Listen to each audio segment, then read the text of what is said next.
kind introduction, Suman, and thank you to all the organizers of this beautiful conference, which I had the privilege of attending about 7 or 8 years ago. So this is a joyous recursion for me. Most of all, I want to thank all of you, my colleagues in the audience. I hope I get to call you colleagues because I am a product of independent schools. I went to BD&N first, then went to Buckingham Brown Nichols here, and then Phillips Exeter Academy, Exeter, and now serve on the board of my children's school, which is the Grace Church School. So I'm really deeply honored to be here with you today to talk about the next new wave in diversity, equity, and inclusion, which I believe is allyship. So as we all know, we live in a very beleaguered time for diversity, equity, and inclusion. We had the Supreme Court's 2023 decision in students for their admission. We have an administration that is coming in that has articulated antipathy to diversity, equity, and inclusion. We see a lot of activism against diversity, equity, and inclusion that makes the papers, every day with major organizations like most recently Walmart pulling away from their commitment to diversity, equity, and inclusion. So against that landscape, I want to say I remain incredibly hopeful that diversity, equity, and inclusion will have a robust future. And one of the reasons why I believe in that is in the power of allyship. Allyship, I believe, is certainly, as a lawyer, I can tell you, completely free of any legal risk. But more importantly, I think it really strikes a chord of understanding in people about what we're trying to achieve when we advance the goals of diversity, equity, and inclusion, which is a world in which we understand that talent is everywhere, but opportunity is not, and allyship is a way in which we close that gap. It's as simple as that. So I want to begin by talking about allyship in the context of the book that David Glasgow, my wonderful executive director, my center, and I co-wrote together. It's called Say the Right Thing, how to talk about identity, diversity, and justice. It arrays itself across 7 different principles, and I'll be talking about the last 2 in this presentation today, but in the master class later on this morning, I'll hit the other 5 principles, so I thought it would be useful just to give you a roadmap of the whole. The book begins by talking about the 4 conversational traps that we all routinely fall into when we're trying to be, allies and how to avoid them. So those 4 traps are called avoid, deflect, deny, and attack. When we have one of these uncomfortable conversations, we just want to get out of there as quickly as possible. The bad news is we all fall into these traps. The good news is that they are patterned enough that if we just understand what they are, we can easily avoid them. The next 2 principles, principles 2 and 3, are about building your resilience and cultivating your curiosity. We regard these 2 virtues, resilience and curiosity, to be the cardinal virtues of any kind of diversity and inclusion work. None of us have been taught in any kind of systematic way to build up our resilience, to cultivate our curiosity, and that's what these 2 chapters try to do. The next 2 chapters also go together as a pair. These are the uncomfortable landing spots for a conversation about diversity. So if you and I have a conversation about identity and we agree, then no further action is required. That's a very happy situation where we led the conclusion to a harmonious end. But in other circumstances, matters get awkward. So sometimes in the name of my own integrity or of my own kind of authenticity, I'm going to need to be able to disagree with you. So by all means, we ask that you disagree, but that you learn the rules of the road and teach others the rules of the road so that they can do that respectfully, so that nobody feels like their equal humanity is called into question through the conversation. Next, there's apologize authentically. At other times, I will just mess up in the conversation and I will need to apologize.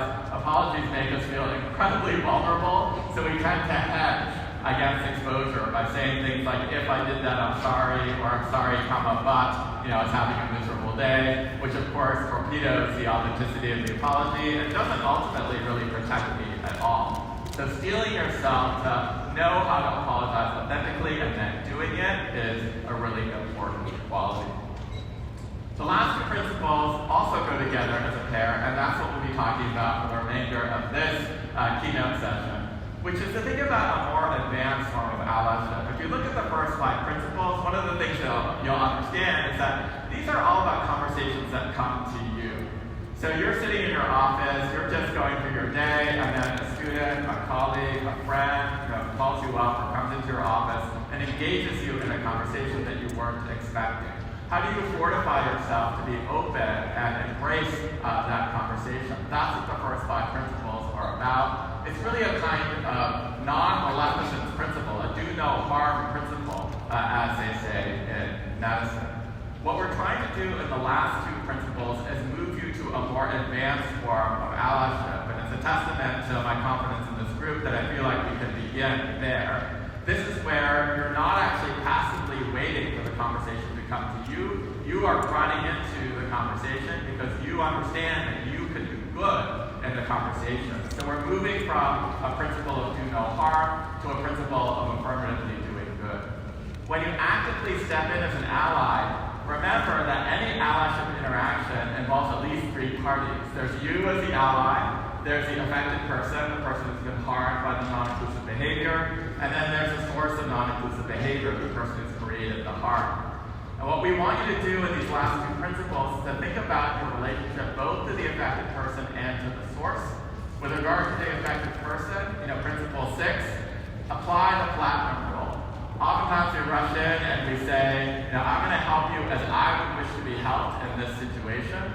But given that my lived experience is not going to be the same as yours, as your ally, that is often going to lead to huge misunderstandings. So we ask with the Tannenbaum Center for you to replace the golden rule with the platinum rule to say, I'm going to treat you in the way that you would wish to be treated in this situation. That's going to often require more curiosity, more resilience on your part, and we're going to figure out together how to do that. And then the last one, be generous to the source, is perhaps the most eyebrow-raising portion of this presentation, where I firmly believe that being an ally means not just being an ally to the affected person, but also being an ally to the source of non-inclusive behavior. To be an ally to the person who is messed up, as all of us will do. And that's a really important point. It's not a question of whether, it's a question of when. All of us will be the sources of non-inclusive behavior. It's really important that we offer them our allyship so that they can learn and grow past their mistake. So if that sounds congenial, I'm going to jump right in with a definition of allyship. Of course, you're all educators. We all know that we have to define a concept before we delve any further into it. We at my center define an ally as someone who leverages their advantages in support of others who don't have those same advantages. I hope you look at this and you see how universal this definition is. Because all of us, simply by dint of being human beings, have some basket of advantages and some basket of disadvantages. And that means that we will all be able to be the givers and the recipients of allyship. We can give our allyship where we have those advantages, and we can receive those that allyship where we lack those advantages. So there is not a single person, I guarantee you, in this room who is so advantaged that they would not benefit at some point from the allyship of others. There is no person in this room who is so disadvantaged that they can't offer their allyship in a particular context. My center has done years and years of work with this, with different organizations. This is rolled out as global diversity and inclusion training at Microsoft through all of their jurisdictions. I'm proud to report that no matter where you are in the world, whether you're in APAC or EMEA or the Americas, allyship has frictionless and seamless uptake. Since the book came out last February, David and I have had the privilege of touring the country and talking to many different constituencies about allyship. And no matter what profession we're talking to, everyone can again find their pathway into allyship, which again is what gives me such deep hope about the concept of allyship as a way forward for diversity, equity, and inclusion discourse. So I've had the privilege of talking to Major League Baseball about allyship. I've talked to actors on Broadway about allyship. I've talked to farmers in Iowa about allyship. And everyone refracts it through the language of their own profession. The athletes tend to think about it as being a good teammate. The actors tend to think about it as being a good castmate. The farmers tend to think about it as being a good neighbor to the farm on the street. But again, everyone understands that a culture that is rich in allyship is better than a culture without it. So you could fairly ask, all right, Kenji, if allyship is so great and so intuitive, then how come we don't see more effective allyship in our own schools, in our own communities, in our nation at large? And I truly don't think that what is lacking here is a desire to be an ally. I think what is lacking are the skills to convert that desire into effective allyship. And we tend to dead end in trying to bridge this gap in one of two ways. The first is that we are so fearful of making mistakes that we end up doing nothing. So I wish I could say that after 2 decades of work in diversity, equity, and inclusion, that I was never fazed by the worry that I would make a mistake in a particular context. But in point of fact, if I'm honest with you, I worry about this all the time. I worry that if I make a mistake, I will hurt somebody that I really care about. I worry that if I make a mistake in this domain in a more self-interested way, that I will get canceled myself as somebody who is a bad actor or an ignorant actor in this domain. So the costs of mistakes are so enormous in my head that oftentimes I'm tempted to do nothing. I think my reputation is the most important asset that I hold, and so I'm not going to do anything to imperil that reputation. The safe harbor that I have is to do nothing or say nothing because nobody can ever come after me for remaining silent. Now, all of you are leaders, and you realize how bankrupt that idea is. And I want to say that even though I hear that voice in my head, I crush it. And I crush it because we are all understanding that doing nothing, saying nothing, is not neutrality. Doing nothing and saying nothing is complicity in whatever the status quo is. And if the status quo is unjust, then it's complicity in that. So I crush the voice in my head and I say, I'm not going to be a bystander, I'm going to step in, I'm going to speak out. But oftentimes when I do that, I lurch to the other extreme, where I'm unaware of the complexities and I charge ahead on the core. So despite the fact that this is an enormous audience, I still think of you as my colleagues and this is a safe space. So I will recount to you that recently I was at this conference, which again had thousands of people, and a colleague of mine was talking about neurodiversity, and I articulated that I wanted to be an ally to the neurodiverse community. And then one of my fellow panelists said, oh, you're the guy who wrote that book on covering. How does your concept of covering map on to the idea of masking in the neurodiverse context? And of course, I had no idea, right? So I at least had the grace to say I have no idea, but it was profoundly embarrassing to say, oh, I'm an ally, but I don't know this incredibly basic concept about neurodiversity. As it turns out, when I went home and just did a Google search on it, it turns out that masking is exactly what I would call covering or passing in that community. But when you have an experience like that, it can be incredibly mortifying because you realize, as I did, that I had raised my hand too early, that I should be very careful about declaring myself to be an ally. What happens when you make a mistake like that? The next time around, you go right back to your factory settings of passivity and avoidance, and you go back to being fearful of making mistakes and doing nothing. So my point here is that we could spend the rest of our lifetimes as educators bouncing back and forth between these two extremes of doing nothing, being galvanized into action, making a mistake, and then going back to doing nothing. What we need then is a circuit breaker. And what I want to offer to you today is a middle path between these two extremes, where you are equipped with the proper tools to act with confidence to close this gap between your desire to be an ally and effective allyship. So many of you have heard me give sort of high theory talks. When we were pitching this book to editors, I kept saying to editor after editor, if you've anchored on anything I've done in my prior work, please don't, because this is not a high concept book. This is a screwdriver. This is a multi-tool. And I'm not embarrassed about that, because I don't think what we need in this space right now is more theories. I think what we need in this space is more skills.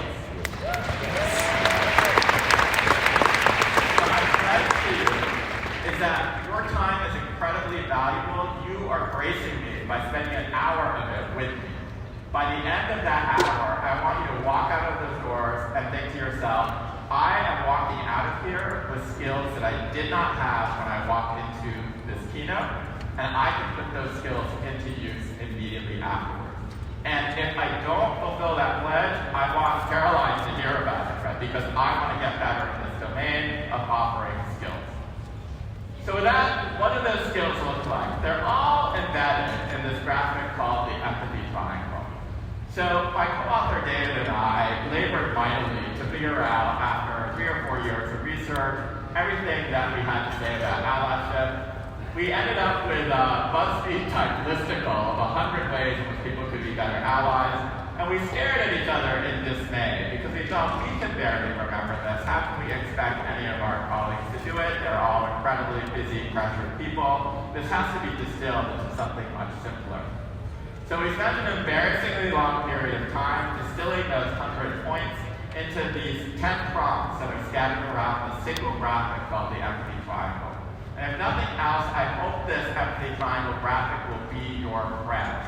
We will circulate it afterwards. We hope that you will print it out and stick it in a drawer or stick it above your desktop. And next time you're confronted with authority challenging diversity and inclusion conversation, that it will be your guide. And it will help you put safeguards around how badly you can fail in one of these conversations. And more positively, it can actually open up the road to a more positive and even transformative conversation. So what is the empathy triangle? It is what it sounds like. There's the triangle piece of it, and there's the empathy piece of it. So the triangle piece of it has to do with the fact that every allyship interaction, as I mentioned before, has at least 3 parties to it. There is the ally, I saw it. There's the affected person, it happened to me. And then there's a source of non-inclusive behavior, I did. And the empathy piece of the empathy triangle has to do with the fact that this is a game of musical chairs.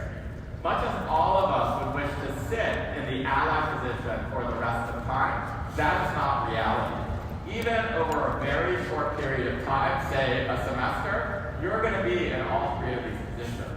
In some situations, you will be the ally. In others, you will be the affected person, the person who's been harmed. And unfortunately, sooner or later, you are going to be the source of non-inclusive behavior. Again, it's not a question of if, but a question of when you will be the source, and you will inadvertently hurt somebody, right, because of behavior that was non-inclusive.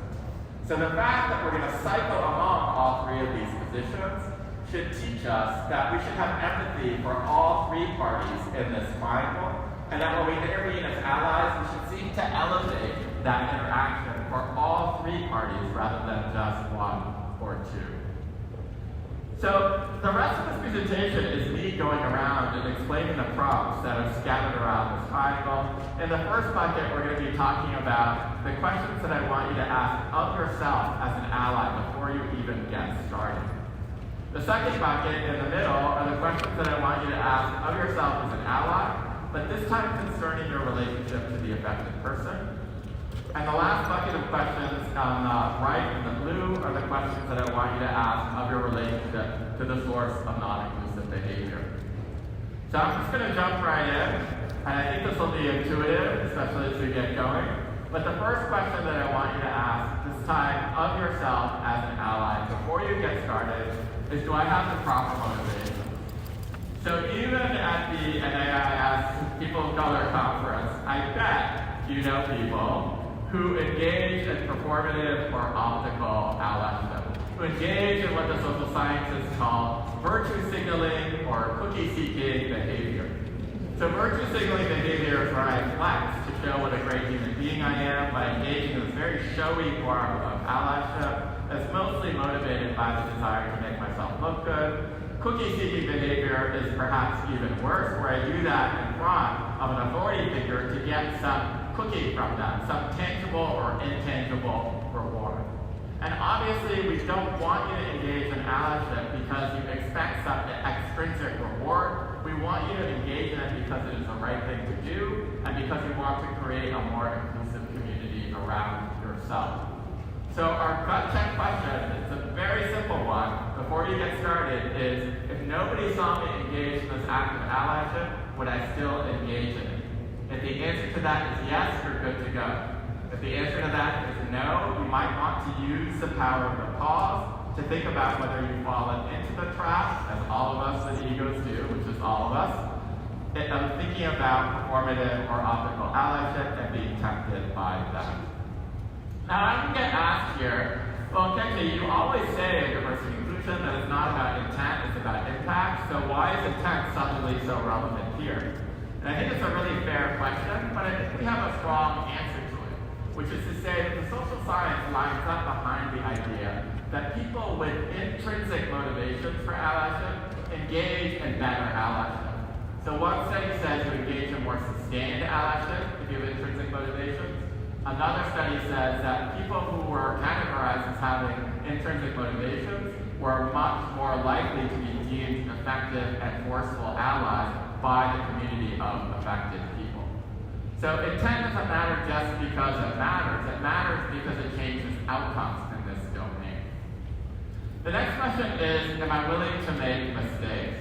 So this is actually my favorite prompt in this bucket because it's a very gentle prompt. It asks us to have compassion for ourselves because oftentimes we are our own harshest critics, and in that harsh criticism and self-flagellation, we get in the way of our own growth and development. So I bet almost every person, if not every person in this audience, knows what the growth mindset is. But this is Carol Dweck's idea that there are two learning mindsets, the growth mindset and the fixed mindset. So the growth mindset says, my capabilities are susceptible to cultivation. I can get better. I can upskill. Whereas the fixed mindset says, I either have it or I don't. If I don't have it today, I'm never going to get good at this. And what she has shown in domain after domain, whether that's business, academia, education, is that individuals with the growth mindset will always eat the lunch of people with the fixed mindset in terms of their own growth and trajectory towards upskilling. So even if I might know more about constitutional law in this moment than you, if I have the fixed mindset and you have the growth mindset, you will ultimately overtake me.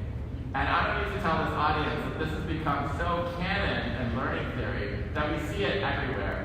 My 12-year-old son is not allowed to say in his math class this grade church school, I'm not good at math, period. His teacher immediately jumps in to coach him to say, I'm not good at math, comma, yet. Because that comma yet kicks him from the fixed mindset to the growth mindset. In the name of authenticity, again, we're colleagues, I should say that he hates it, right? He thinks it's unbelievably hokey and stupid, right? And cringe, actually, is the word that he uses. But I will also say that since he's been pushed to talk to himself in this way, his math skills have dramatically improved. So a funny thing happens with the growth mindset when we get to diversity and inclusion. And my friend and colleague, Dolly Chud, is a professor at NYU in the business school, she's a psychologist, has said the funny thing that happens when we enter DEI is even the most diehard champion of the growth mindset throws growth mindset out the window and falls back into the fixed mindset when they're talking about diversity, equity, and inclusion issues. And her question in the study that she did was, why is this? And the answer was, because the threat level is way too high. So if you make a mistake in my constitutional law class, or I make a mistake in a math class, then big deal, right? We'll just assign each other problem sets, right? And we'll get better, right? And we'll probably learn more from our mistakes than we'll learn from our successes. But if you or I make a mistake in diversity, equity, and inclusion, that feels really different. I know that when I make this mistake, suddenly the threat level goes through the roof. I think, oh my gosh, I'm going to be rated as a racist, or a sexist, or an ageist, or an ableist, or a transphobe, or a xenophobe, or a homophobe, or some stripe bigot. And that threat is so enormous that I say to myself, this is a very high-risk, career consequential area. You are not allowed to make any mistakes.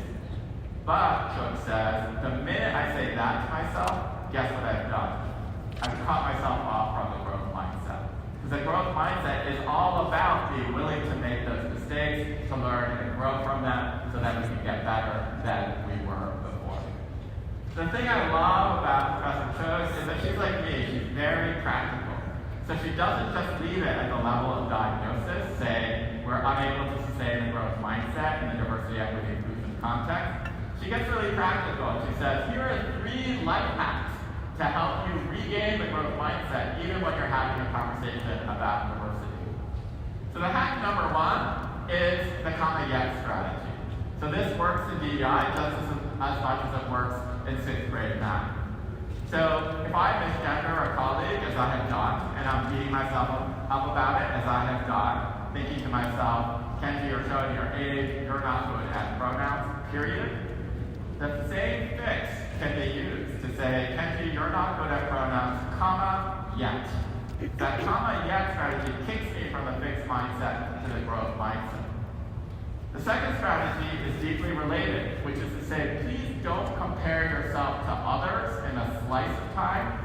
Instead, compare yourself to yourself in a stream of time. So taking the same example, I might say to myself, oh, I cannot believe that I misgendered my colleague. Caroline would never have made that mistake. She's so much better at this than I. And that may well be true, but it is not conducive to my own growth to talk to myself in that way. Because it will always be someone who's better in any domain of learning than I, and I can always psych myself out with their superior skill set. Instead of doing that, please compare yourself over a stream of time. So what that would mean is that I would say to myself, Kenji, are you better at this than you were a year ago? You made a mistake today, but is the trajectory moving in the right direction? And chances are, if I'm a person of goodwill who's been working away at this, the answer to that will be yes. The hope here is that we all realize that my sitting in the corner flagellating myself is not a gift to the trans individuals in my life. The real gift that I can give to them as their ally is my improved behavior. So what I need to think about is the best pathway to that improved behavior, and those are two of the life hacks that she offered. The third one is the most controversial, but actually my favorite, where she says, please let go of the idea that you are a good person. And I was startled when I read this. I thought I kind of like to think of myself as a good person. So I kept reading with great interest, and she said, don't worry, the psychology tells us that we all divide the world into good and bad people, and we tend to think of ourselves as one of the good ones. But she says, well, this is very natural. It's not conducive to helping you sustain a growth mindset in the domain of diversity. Because until you make the inevitable mistake, if you think of yourself as a good person, you're going to be too complacent. You're going to say like, oh, can't you just misgender that colleague, right? Well, I would never do that because I'm a good person. I'm an enlightened person. Right? But then ultimately, whether it's that mistake or another, you will make a mistake. And on the other side of the inevitable mistake, this idea that you're a good person will send you to a spiral when you make that mistake. Because you will think, I have made a mistake that I have labeled others as being a bad person because they have made this mistake. And so therefore I'm going to have to defend my good person card, and I'm going to fight my corner and be really hard on myself. So what she says is, I'm not by any means saying think of yourself as a bad person. What I'm saying, she says, is open up that binary between good and bad into a continuum. So that you're not thinking of yourself as a good person or a bad person, but you're thinking of yourself along that continuum. So you're not a good person, you're not a bad person, but you are a, wait for it, good-ish person. And if you think of yourself as a good-ish person, that will allow you to avoid the twin harms of undue complacency before the mistake and undue self-flagellation after the mistake. All right, let's keep going. So the next one is, am I informed enough to act? So this is a tricky one because you can set the bar too low or you can set the bar too high. So I already gave you an example of a time when I set the bar too low. This is me, like a knucklehead, raising my hand to say I'm an ally to the neurodiverse community, right? When I simply didn't know enough to make that statement. I'm generally now not a fan of calling yourself an ally anyway, right? So other people can call you an ally, but it's not really your own appellation to give to yourself. So multiple mistakes there. But that was clearly a domain in which I did not know enough to intervene. I actually don't worry about this issue with this audience. I worry much more about the opposite extreme because you're all such kind, committed, brilliant people that I don't think you're going to say, like, I'm going to set the bar too low. I worry that you're going to set the bar way too high for yourself. Where you're saying to yourself right now, after listening to Kenji's story, I'm not going to utter a word in support of the neurodiverse community if I don't belong to that community, right? Until I've mastered the entire canon of literature on that community. And that is a very laudable impulse, But I also want to note that it too will cut you off from being a good ally, because you will literally spend the rest of your life reading and you'll never get around to acting. So how do we split the difference between setting the bar too low and setting the bar too high? I believe that the right way to do it is to think about the following principle, which is to scale the level of information you require of yourself to the level of intervention that you are trying to make. Again, please scale the information you require of yourself to the level of intervention that you're trying to make. So if I make an appropriate comment about the neurodiverse community from the stage, you know enough right now, sitting where you are, to just raise your hand and say, I am no expert on this, so you can enter it with humility, but frankly, that comment didn't land well on me. Could you please explain it or rephrase it? We all have the power to do that. We all have enough information to make that very light intervention to get the speaker to think twice about what they just said. However, if you're trying to do something more robust, like to create a symposium or a panel or an affinity group of allies to support individuals within the community who belong to the neurodiverse community, that lift is going to be more significant. And so therefore, the level of information you require of yourself is also going to need to be concomitantly greater.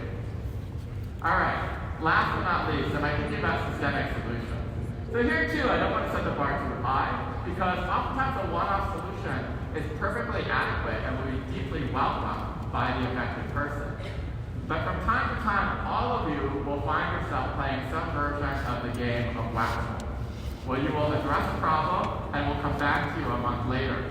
You'll address it again, and lo and behold, a month later, it's back on your desk. In those instances, I do not want you to think that this is a failure of your own will and that you need to double and triple down and pushing yourself through it.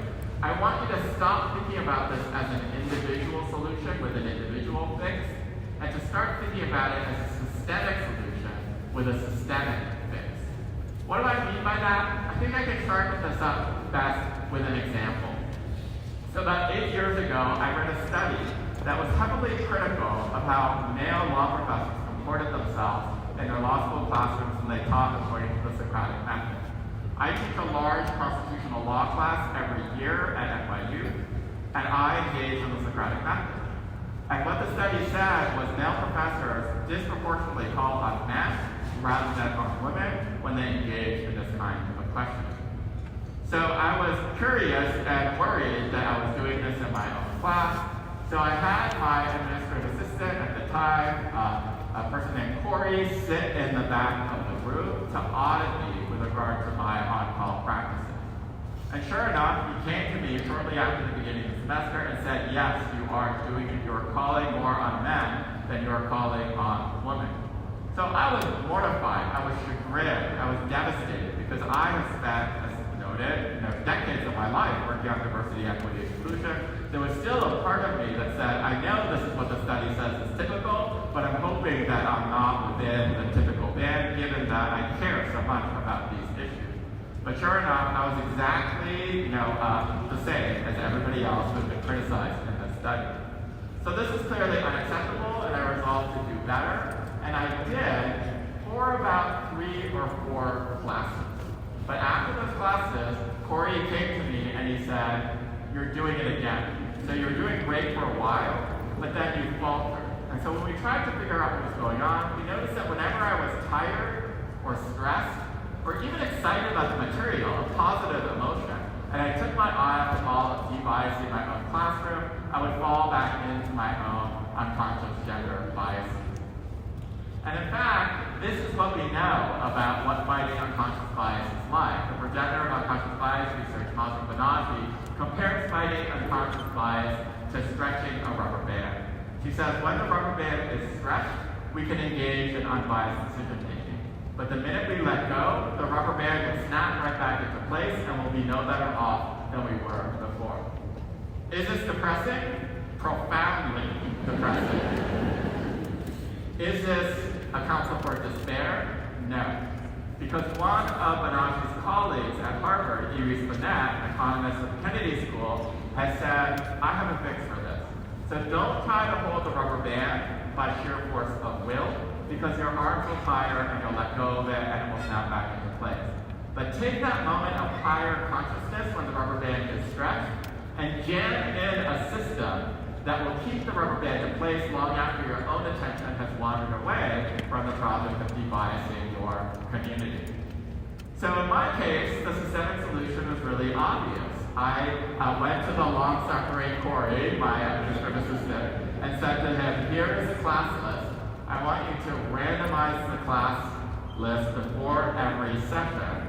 And as I'm walking into each class, I want you to hand me the freshly randomized list, because no matter how tired or stressed or excited about the material I am, I can call down a list or I don't deserve my job. And sure enough, once we adopted the system of taking the list and calling down that list, all of the bias went away, and that's the system I've used in the 8 years since I've done that. I did that little social experiment. So yeah, not always necessary to think about systemic solutions, but where you find yourself playing that game of whack-a-mole, where you think, wow, I've seen this movie before, I've done this before, right? Then you might want to think about whether or not a more systemic fix is warranted. If this isn't just a matter of pushing yourself to grow as an individual, this is actually putting a system in place that will do the work of keeping your unconscious biases at bay. All right, the second bucket are the questions that we want you to ask again of yourself as an ally, but this time not in relation to yourself, but in relation to the affected person, who's the person who's been harmed in the situation. And the first one of these is, does the affected person even want help? And that may cause you to scratch your head because you might think, well, wait a minute, if I see a student, a colleague suffering at my school, I'm not going to wait for that to come connect me for my allyship. I'm just going to jump right in, roll up my sleeves, and be their ally. Right? I shouldn't have to be asked in order to step in. And that comes from a really beautiful place, but I want to enter a caution about it through the work of SUNY professor Monica Schneider. So Monica Schneider warns us about the dangers of saviorism, or what she calls assumptive or unsolicited help. The marquee study she did on this was a study that involved white teaching assistants giving black students unsolicited help on a word test. And what she found, and this has been replicated around the world with different in-groups and out-groups, what she found is that the black students in that study emerged from that interaction with lower self-esteem and greater resentment toward their would-be allies than either the black students who received no help or the white students who received the same unsolicited help. So it wasn't the unsolicited help on its own that was problematic. It was this toxic mashup of the unsolicited nature of the help and the subordinated nature of the group and the society that came together to lead to the inadvertent message that the would-be allies were sending to be, if we didn't come riding in on our horses as your saviors, you would never be able to hack it on your own. So what is the solution to this? The solution that Schneider offers is a very simple one, which is please ask. It will not always be possible to ask, and we can talk about what happens in those situations, but where you can, go to the affected person privately and say to them, I notice and care about what just happened there. I would like to be your ally. Would that be helpful? If they say yes, you're off to the races. You can strategize together about what that allyship would look like. If they say no, that may sting a little bit as rejection, but I still want you to regard that as a huge win for allyship. Because that person has now banked you as a reliable, sensitive, thoughtful ally for future use. One of the things affected people say to us over and over again is, I look around at this room and I don't know who my real allies are. Because there's a lot of performative and optical allyship, there's a lot of virtue signaling and cookie-seeking behavior, there's a lot of silence that I cannot disambiguate. But at the point where a person comes to you and says, I notice and care about what just happened, I would like to be your ally, would that be welcome? You have banked them as a reliable ally. So even if you don't need them today, a week from now, a month from now, a year from now, even a decade from now, I can come back to you and say, I didn't need your allyship then, but goodness, do I need it today? Is that offer still good? Now, there are times when you will not have the opportunity to go to the individual privately. I know I'm talking to a room of leaders, so I hope this resonates with all of you. But I often have experiences in the classroom, say, where someone makes a comment, say a sexist comment, and I need to shut it down as the person at the front of the room. So I don't have time. It would be absurd for me to wait till after class and then to say to all of my female students, like, I just want to take an informal poll of all of you to make sure I have your permission to intervene in this situation. But I need to be able to speak up in the moment. There's no time to poll. Once we scatter, my intervention is going to be much less effective. I need to nip it in the bud. In those circumstances where there is no option, because of context-based factors, to actually have that private permission conversation, then please speak up. But please, please, please, I implore you, speak up in your own voice. Do not drag the affected person into it. Do not say, I'm speaking on behalf of the woman in the room, imagine how they must be feeling. Or I'm speaking on behalf of this particular woman, imagine how she must have felt. Because you haven't had that conversation, you have no idea what they feel, what they're thinking, whether they want you to intervene on their behalf, and certainly not whether they want to be exposed. So it's enough to speak up in your own voice and to say, as someone who's committed to an inclusive classroom or an inclusive community, I really have a problem with what you just said. Could you please explain or rephrase what you just uttered? All right. The next prompt is, does the affected person want this kind of help? So here, the person is saying, yes, I do want your help. I'm raising my hand, right? So what's the problem here? The problem is we have this really, and I'll use the unscientific word weird here, we have this really weird tendency to help other people in the way that we see fit to help them, even if that bears no relationship to the way in which they want to be helped. So even with the best of intentions, we often substitute in the kind of help we deem fit to give for the kind of help that is actually being requested. So the killer study on this is by Yale's Katie Wang. She's a psychologist there, and she set up this hypothetical of a blind woman, Mary, who is asking two pedestrians for directions to the bus station. So the first pedestrian says, that's going to be way too hard for you, I'm not going to give you those directions, you should just go home. The second pedestrian says, I think that's going to be challenging for you, there's some construction that's sprung up along the way, but I'm headed that way myself, so let me take you there. And takes her by the arm and begins escorting her to the bus station. And then the question that Wang asked individuals of this hypothetical was, which of these two pedestrians helped better? And I will say, somewhat again to my embarrassment, I was like, well, what is the issue here? Like, obviously the second person helped better. The first person was possible. The second person went above and beyond what they needed to do. But I'm sure many of you see the problem here, which is that when you ask sighted individuals who help better, they said the second pedestrian by a landslide. When she asked individuals who were, like Mary in the hypothetical, themselves visually impaired, they said both forms of help were equally inappropriate. And what they said was, look at what the second pedestrian did. So first of all, the second pedestrian took Mary by the arm without her consent. If you touch somebody without their consent, that is assault. I'm a lawyer, totally missed that. Right? The second thing that they said was, people always or often treat people with disabilities in an infantilizing way. So they assume that when we ask for help, what they are actually asking for is the allies' advice, right, on how to conduct themselves. But actually, when Mary is asking for directions to the bus station, she is asking for directions to the bus station. So to assume that she doesn't know her own mind or can't navigate her environment after you give her the requisite information is patronizing towards individuals with disabilities. So what Wang says is, in those situations, please listen to what the person with the disability is asking for, and don't supersede that without having an additional conversation. So the second pedestrian had said, look, I'm happy to give you those directions, but there's some construction that's sprung up along the way, I'm headed that way myself, would it be helpful if I walked you there? That's a totally different scenario, right? That would be fine in your view. But to say to Mary unilaterally, you don't know your own mind, I know how to help you better than you know yourself, and so I'm going to take you by the arm without your consent, is the problem. Now, I get the question sometimes, but what if I know that I'm right as the ally, which I love.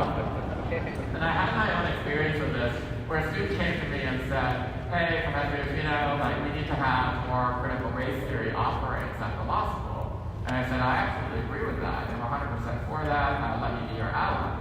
And he said, that's fantastic. Here's what we're going to do. We're going to go down to the dean's office. We're going to demand a course, and we are not going to leave that office until he gives it to us.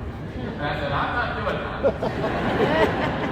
And so at that point, I tried to persuade him. I said, I spent 25 years in the legal academy. I know where the bodies are buried. I know how to get this done. Please, let me do it this not my way. Right? We can, sort of commission a study that looks at what peer institutions are doing, and I know that we're lacking them, so that would be really powerful. We can actually float, some actual names so people have known quantities that they respect rather than voting for this in the abstract. Please let me do it my way. But he was adamant, so we just kind of stymied. And at the end of that, I was thinking about this principle and thinking, wow, like he wants to be held in a particular way. I cannot do that in the name of my own integrity and authenticity. I can't let him lead me around the nose to do something to the deed that neither of us can really recover from, right? So I said to him, I'm sorry, but I'm not your best ally in this situation, right? Does that mean that I can't go advocate for the course? Of course I can go advocate for the course, but I cannot advocate for the course in his name. I cannot go to the curriculum team and say, I had this really thoughtful student who wanted this, and so I'm here, representing that view, because he doesn't want to be advocated for in that way. So in the same way I have the autonomy and interest not to have to help him in the way that he determines is right, he also has the autonomy and interest. Even if I'm objectively right, which I believe I was in that situation, he has the right not to be dragged into a conversation, right, without his consent. All right, last prompt here. Have I considered the burdens I'm placing on the affected person? So again, this might cause you to raise an eyebrow or occasion some puzzlement, because they might be thinking, well, hey, I'm here as an ally. How could I possibly be burdening somebody? I'm here to help. But of course, you could be helping or trying to help and burdening at the same time. And I want us all to look out for two potential burdens, the cognitive burden and the emotional burden. The cognitive burden is where the ally goes to the affected person and says, I want to help you, but I'm not informed enough to act. So please educate me about your group. A colleague of mine came to me after the murder of George Floyd, and he said, I'm being exhausted by my allies.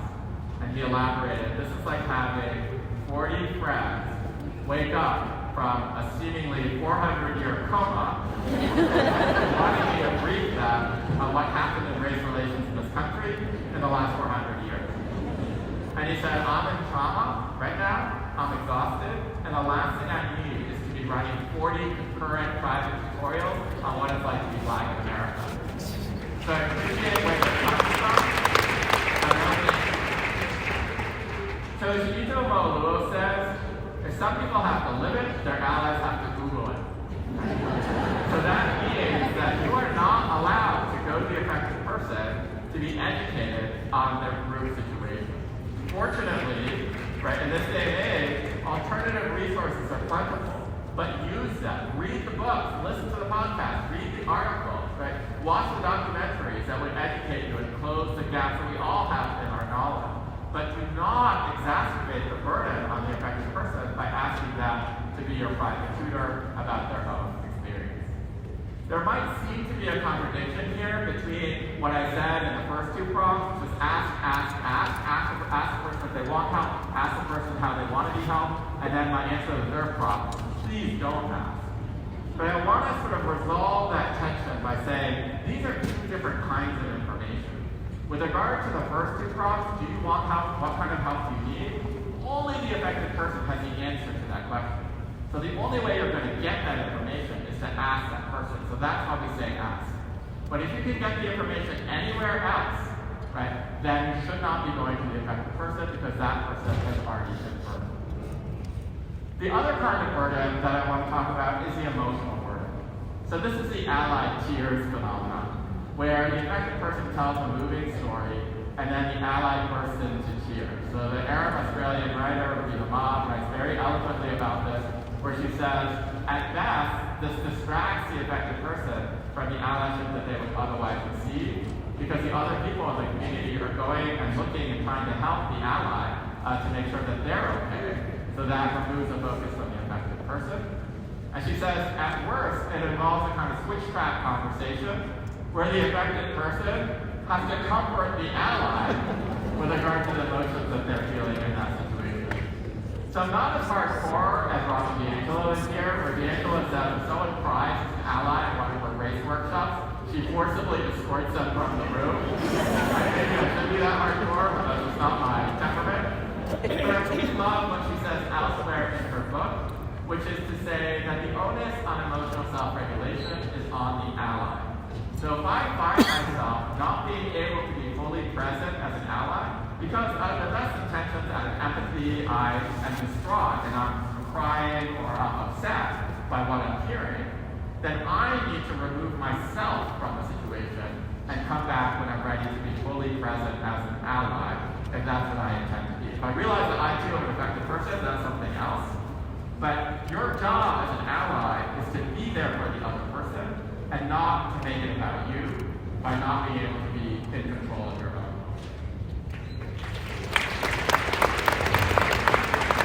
All right, we're almost home. This is the last leg of the triangle. You've been so wonderful and patient and engaged throughout this. I'm so grateful for that. And I have to say, this is a bit of a hill to climb here because if other parts of my analysis have occasioned puzzlement, this part occasions resistance. Because I say, I want us as allies to think about how we can best be allies to the sources of non-inclusive behavior. And then folks say back to me, well, wait a minute, Kenji, why on earth should I be expending any of my bandwidth on the source of non-inclusive behavior? That's a bad actor in this scenario. So maybe I should cancel them, but all of my energy should be devoted to the affected person. Why am I focusing on the source? And David and I have a one-sentence answer to this, which is you should be an ally to the source of non-inclusive behavior, because someday that source will be you. So as I've now said repeatedly, it is not a question of whether, but a question of when you will be the source of non-inclusive behavior. So where do you want to be when that happens? Not if, but when that happens. Do you want to be stewing in your office alone? Do you want to be staring up at the bedroom ceiling in isolation? Or do you want the friendly knock on the door or the friendly text that says, hey Kenji, that wasn't great, but I'm here for you. How are we going to get past this together? Every single person I've ever met wants to be in that second world, but that means those allies have to come from somewhere. That means that when we're lucky enough to be in the ally position, we need to intervene to help the source as well. Two really important caveats that I want to make on this. You do not need to be an ally to the source in one of two circumstances. The first is where the source engages in truly egregious behavior. So if it's illegal harassment or discrimination or rank bigotry, then you don't need to be an ally to the source. The other is where the source has revealed themselves over time as having no interest in getting better in this domain. So as Dolly Cho, the scholar I mentioned earlier, says, the world divides itself in D&I, as in many other domains, into the 20-60-20 rule. 20% of us are like the people in this room, die-hard, lifelong champions of diversity and inclusion. 20% are ideologically opposed. 60% are in the movable middle. She says, be very careful before you put someone in that stuck opposed 20, because people can always surprise you. But once you put them there, leave them alone. Like, do not let them troll you. Do not let them force you to engage. If you do have to debate them, understand that you are not persuading them any more than they are persuading you. You are persuading the people who are listening in from the side, the middle 60%, listen to your views and their views and trying to figure out which way to jump. But the point here is, if the source reveals themselves to be ideologically opposed to D&I, over time you can withdraw your grace and you don't need to be their ally. But absent one of those two circumstances, egregious behavior or no interest in learning, we would like you to follow these three prompts. The first one is, am I separating the behavior from the person? So I think this is fairly familiar. We all know that we're not supposed to go after the human being, we're supposed to go after the conduct. But I think I can offer a value add here through the work of the psychologist Scott Plous, who says oftentimes when people have been taught to separate the behavior from the person, they leave the person behind altogether. And that's a missed opportunity. Because if you can genuinely bring the person back into the frame in a positive light, then that can do a world of good. So again, you have to genuinely believe this, but if I make a mistake, say that I confused two students and called them by each other's names simply because they share the same ethnicity repeatedly in a certain class, as I have done, and I'm feeling terrible about it, right? If you could come to me and say, Kenji, I believe that you are an inclusive person, and that's why this behavior surprised me, or that's why this behavior felt so aberrational, or that's why this behavior felt like such a miss. You've accomplished two things by affirming the person before challenging the behavior. The first thing is that you've lowered my level of self-threat. Remember that my fear factor has just gone through the roof after I realized that I've done this. If you can quiet that, that's going to help me hear the criticism and improve the behavior. The second thing that you're doing, so it says, is that you're creating a cognitive dissonance in between the person you've affirmed and the behavior that you're criticizing. We all hate to live in that cognitive dissonance, and we're much more likely to change the behavior to conform to the person that you've affirmed rather than vice versa. The next prompt is, am I showing that I'm learning too? This is my absolute all-time favorite of all 10 prompts on this chart because it speaks to something so human in us, which is our tendency to engage in do-gooder derogation. So this is a phenomenon that has been identified by the Stanford psychologist Monad. So Monad says that if we feel talked down to in any way, so we experience the other person as a smug do-gooder, we will expend all of our energy in derogating them and cutting them down to size, rather than using that energy to rise to their level. So even if I acknowledge that you're up here and I'm down here with regard to our conduct, if I feel like you're talking down to me in any way, I will spend all of my energy trying to push you off your perceived high horse and drag you into the mud with me, rather than using that behavior to rise to your level. The unbelievably powerful study that he did on this was with meat eaters and vegetarians. So he first asked meat eaters, what do you think about vegetarians? And I'm a meat eater myself, so this hit home. And the meat eater said, as I tend to do, I think vegetarians are incredible, they're so disciplined, they're so virtuous, I wish I could do that myself. But mark the sequel. He took a different group of meat eaters, and he asked the same question, but before he asked for the assessment, he added 1 drop of dye to the water. So very, very subtle form of judgment. He asked the question, hey, meat eaters, what do you think vegetarians think of you? And then the assessment plummeted, right? Because I thought, oh my gosh, those nasty vegetarians are judging me. How dare they? I'm going to beat them to the door of judgment before they can get their digs in. And so the assessment was like night and day with the first assessment. The media were saying vegetarians are incredibly sanctimonious, they're so hypocritical, they wear leather, they're not as good as they think they are. So this is not a D&I study, but you can see how it would have real relevance in a domain where people constantly feel like even their allies are morally judging them. So let's say I'm stewing in my office and you come in and you say to me, hey Kenji, I think of you as an inclusive person, but that was a miss. So far so good, you're obeying the first prompt. But then, like you said, I know none of you would ever do this, and just go with me for a second. Let's say you said, but this is your lucky day because I've gotten all these awards for being an inclusive educator, and you'll hardly know yourself once I'm done with you because I'm just going to re-educate the heck out of you. Right? Now, we don't need social science to tell us that I'm not going to react well to that. But we actually do have the social science that tells us I'm not going to react well to that. So what would a better way to intervene be? So let's say Caroline comes to me in my office and she says, hey Kenji, I think you're a really inclusive person, but that was a miss. But listen, you know what? A few years ago I did something very similar to what you did today, and look, I've survived to tell the tale, and in your future, I'm going to do something as bad or worse than what you did today, and then I hope you're knocking on my door to be my ally. What Monad's work shows is that does a total end run around any kind of do-gooder derogation, because Caroline is showing that she is learning too. We are both Goodish people on the path together, rather than she having figured it all out, talking down to me from up high, which is just going to trigger all of my do-gooder derogation impulses.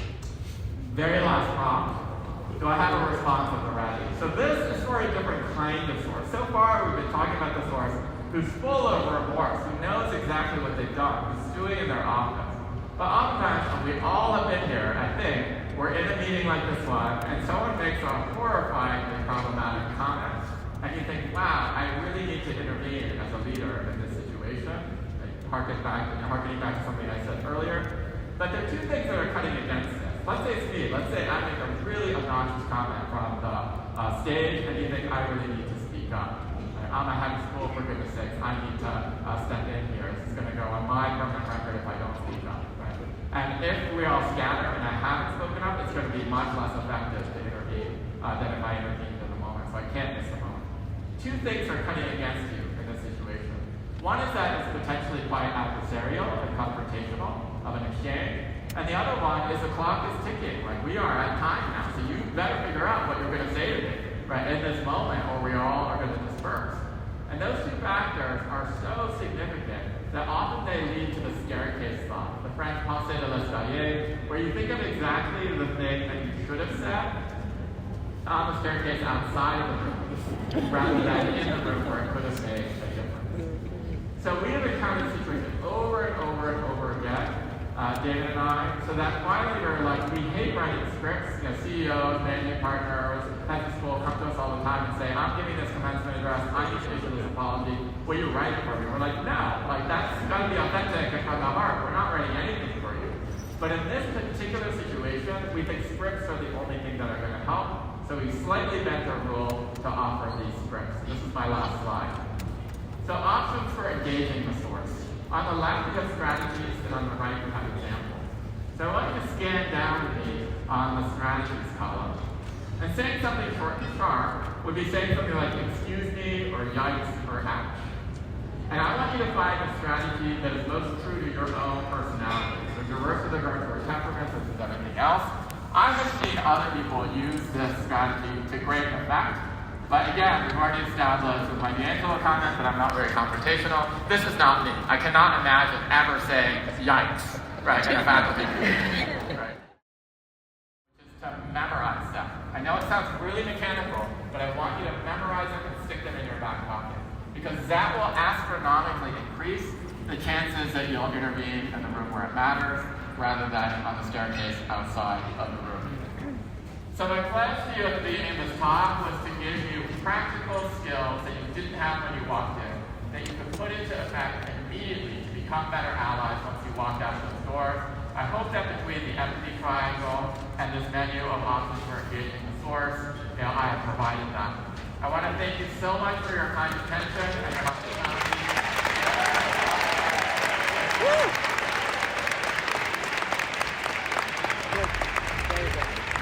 Yeah, I mean, it's in a way very basic stuff, but like he has a great way of like breaking it down almost scientifically.